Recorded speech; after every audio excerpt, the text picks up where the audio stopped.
योगेश सिहाग जी, देखिए हिमाचल में सरकार बनाने को लेकर गारंटियां की थी कांग्रेस ने, कहा था कि 5 तारीख को तनख्वाह आ जाएगी, 8 तारीख को पेंशन आ जाएगा।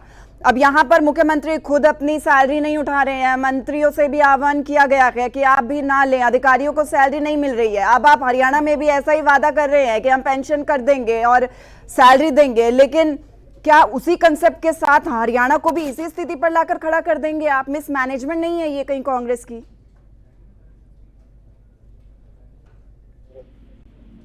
तो नमस्कार, राम राम।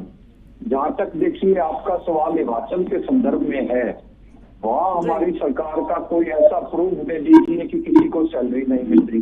हमने जो वहाँ घोषणाएं की, हमने सभी वहाँ लागू की है।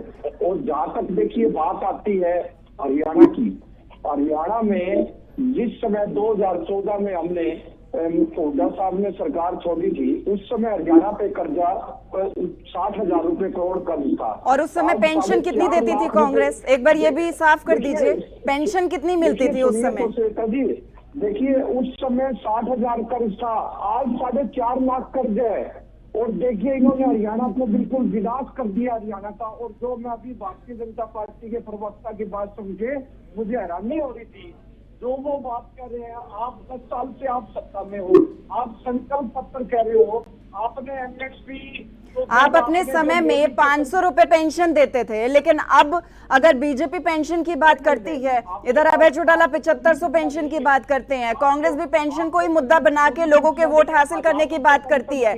हिमाचल में पेंशन की बात कही गई थी, इस मुद्दे को आगे रखा गया था, बुनाया गया था और कांग्रेस सत्ता में आ गई थी। लेकिन अब जो हालात हिमाचल के हैं वो सबके सामने है। हरियाणा को भी इसी हालात पर लाके खड़े कर देंगे क्या? कोई ऐसा सबूत दीजिए किसी को वेतन ना मिला हो, आप मुझे कुछ तो ऐसा दीजिए ना। आपके हिमाचल के खुद मुख्यमंत्री मान रहे हैं कि स्थिति खराब है, खुद वो कह रहे हैं कि मैं अपनी सैलरी नहीं लूंगा, आर्थिक स्थिति ठीक नहीं है। हरियाणा में भी वही वादे आप कर रहे हैं।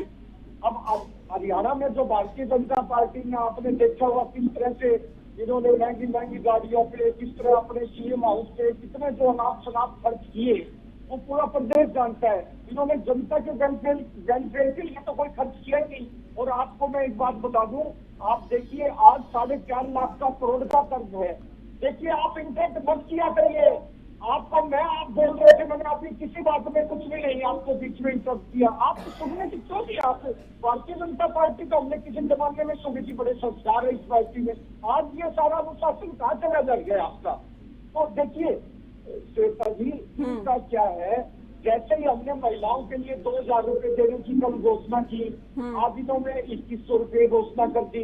लेकिन ये हमारे पीछे पीछे तो चलना चाहते हैं, लेकिन इनके पास 2 लाख जो सरकारी जो नौकरियां खाली पड़ी है, वो इन्होंने 10 साल में क्यों नहीं भरी? इसमें SC/BC की रिजर्वेशन आपने खत्म कर दी।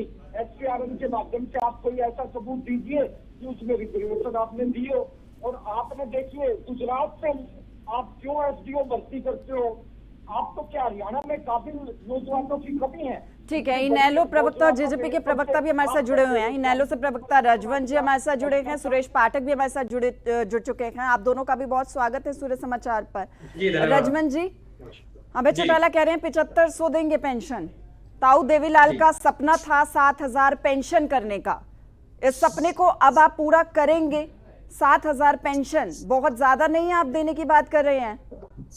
देखिए श्वेता जी, कोई भी चीज ज्यादा नहीं होती, कम और ज्यादा तो उनको लगती है जिनकी नीयत नहीं होती। चौधरी ओम प्रकाश चौटाला, चौधरी देवीलाल जी, चौधरी अभय सिंह चौटाला, इनकी सोच हमेशा जो आम जनता है, हरियाणा की जनता है, उनको किस प्रकार से फायदा पहुंचाए, किस प्रकार से उनके लिए ऐसी योजनाएं लेके आए जिससे जो गरीब, दलित, किसान, कमेरा और मजदूर वर्ग जो है उसको इसका बेनिफिट मिल सके, उसका फायदा मिल सके।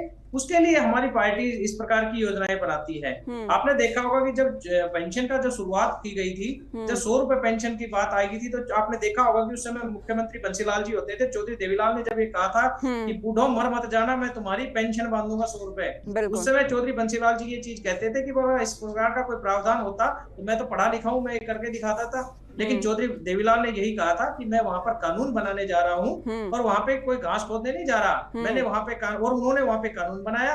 और आज देखिए जो ये 100 रुपए पेंशन थी, वो पेंशन आज किस प्रकार से 3000 हुई है, और सारी पार्टियां उसी पेंशन को लेकर आगे बढ़ने का काम कर रही है। क्यों? क्योंकि उनको पता था कि चौधरी देवीलाल की जो योजनाएं थी, उन्हीं योजनाओं को आज आगे लेके आए जा रहे हैं। चाहे विधवा पेंशन की बात करें, चाहे हम यहाँ पे बुढ़ापा पेंशन की बात करें, ये पेंशन किस प्रकार की दी जा रही थी, उनकी सोच थी कि व्यक्ति को जरूरत है और जरूरत के समय अगर उस प्रकार के पैसे अगर उसका फायदा मिल जाए तो स्वाभाविक है उनका गुजारा हो सकता है। आज का जो हमारे हालात हैं, उस हालात में ये 7000 रुपए कोई ज्यादा नहीं है।